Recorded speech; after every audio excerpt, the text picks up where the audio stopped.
नमस्कार. 7च्या बातमीपत्रात मी योगेश कोलते आपलं स्वागत करतो आणि आता पाहूयात बातम्या विस्तारानं.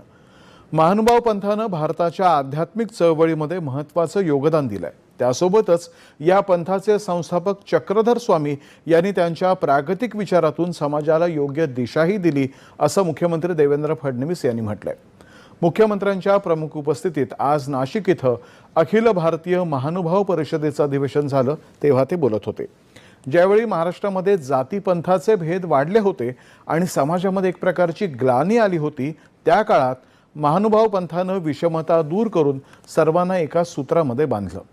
चक्रधर स्वामी गुजरातमधून विदर्भात आले, मात्र त्यांनी मराठी भाषेची जी सेवा केली त्यामुळे ही भाषा समृद्ध झाली असं मुख्यमंत्री म्हणाले. मराठी भाषेला अभिजात भाषेचा दर्जा मिळवण्यामध्ये ज्ञानेश्वरी आणि लीळाचरित्र या दोन प्राचीन ग्रंथांचा महत्त्वाचा सहभाग आहे असं सांगत महानुभाव साहित्याच्या समृद्ध परंपरेचा त्यांनी गौरव केला. गुजरातमधनं ते आपल्या विदर्भाच्या महाराष्ट्राच्या मातीमध्ये आले, पण या ठिकाणी मराठीची जी सेवा त्यांनी केली, आज आपली मराठी भाषा अभिजात झाली. या अभिजात भाषेच्या संपूर्ण प्रवासामध्ये दोन ग्रंथ हे अत्यंत महत्त्वाचे ठरले की ज्यांनी